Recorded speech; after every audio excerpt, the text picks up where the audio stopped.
Eh, malay ko sa'yo yan.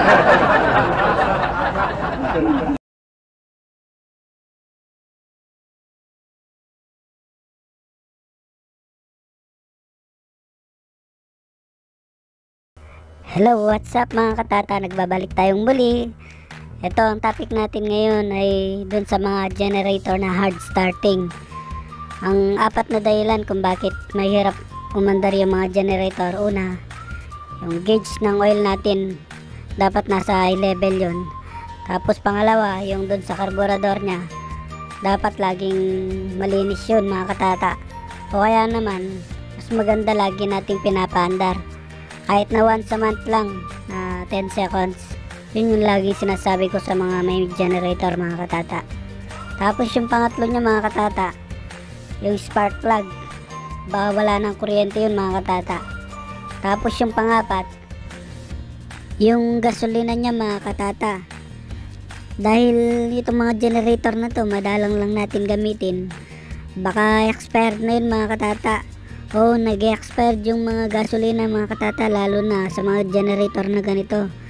Madalang lang nating gamitin to. Tapos ang mahirap pa nito mga katata, kung kailan natin kailangan, dun pa ayaw mag-start. Kaya nakaka-bad trip yun mga katata, diba? Dun sa mga hindi gumagana yung generator nila, ito kailangan yung panoorin to mga katata. Tapos kung umandar naman yung mga generator nyo ngayon, mas maganda panoorin nyo na rin ito mga katata kung sakali mang dumating yung time na ayaw nyong umandar yung generator nyo. Ito at least may idea na kayo kung paano yung gagawin nyo mga katata. Basta't yung apat lang na dahilan na yun kung bakit ayaw umandar ng generator. Una yung dun sa gasolina, pangalawa sa carburetor, pangatlo dun sa spark plug, pangapat dun sa gasolina nya baka expired na. Kasi kahit anong kalagang gawin natin dito mga katata, kahit anong kaluskot, katikot ang gagawin natin dito, kung expired na yung gasolina niya, kahit anong paandar ang gagawin natin, di natin mapapaandar to mga katata. Ito, tinanggal natin yung carburetor niya dito sa may air cleaner, yung kulay black na parehaba kanina mga katata. Ito, pagkita ko sa inyo kung paano linisin yung carburetor mga katata.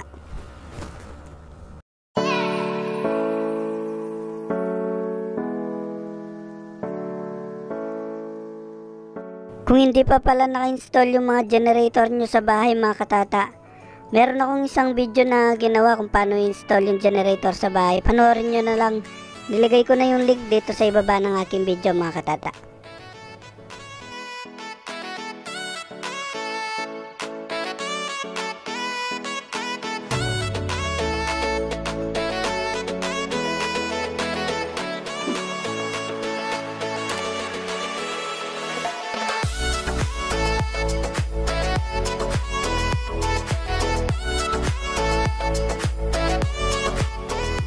Ito kung mapapansin nyo mga katata, napakarumi na nung carburetor nya. Pero may mga naginawa na ako dating ganito na mas marumi mga katata. Ito siguro mga 6 months lang na na-stock to. Tapos yun mga katata, yun yung importante na lilinisin nyo sa loob. Gumamit lang kayo ng flat screw dyan mga katata, yung saktong papasok siya dyan sa butas. Yun ang tatanggalin nyo. Ngayon kung nahihirapan kayo magtanggal dyan mga katata, huwag niyong pupersahin na tanggalin ng flat screw.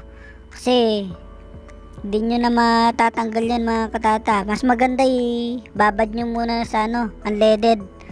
Kahit na at least 15 minutes lang. Yan yung lilinisin natin mga katata, yung kulay tanso na yan. May mga butas yan na maliliit mga katata. Tutusukin lang natin yun ng manipis lang na na hibla ng wire. Tapos tanggalin din natin yung dun sa pinakaano nya, tinatawag nilang jet.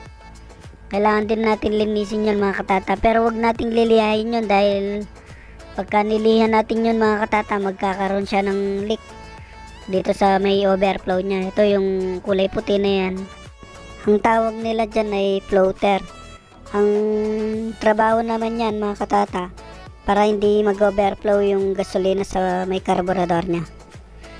Ito kailangan nating linisin muna mga katata. Yung spring sa may silinyador nya, Yun munang pinantusok natin mga katata. Dapat matusok natin lahat yung butas na yan. Tapos pagkatapos natin matusok, ibabad natin kahit at least na 2 minutes lang mga katata. Tapos yan, pinas forward ko na mga katata. Ipasok na natin ulit pagkatapos nating malinisan. Tapos ilagay na rin natin yung dun sa pinaka jet nya. Basta yung tulad nung sinabi ko kanina mga katata, huwag nating pepersahin na tatanggalin kasi may nasira na akong mga ganito katata eh. Pinersa kong tinanggal. Kasalanan mo naman lahat yan eh. Kahit na alam kong mahirap tanggalin, pinilit ko pa rin. Kaya ayun, di na siya lumabas mga katata. Ang ginawa ko, binabad ko na lang. Pero buti na lang umandar kasi nakuha siya sa babad. Pero yun yung experience ko na yun mga katata. Yun yung gusto kong ibigay din sa inyo. Pagka mahirap siyang tanggalin mga katata, huwag nyo munang pilitin. Kaya mas maganda ibabad nyo muna ng at least 15 minutes.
Pamukpok lang, dahan-dahan lang natin pukpukin para at least magkaroon siya ng lapat talaga.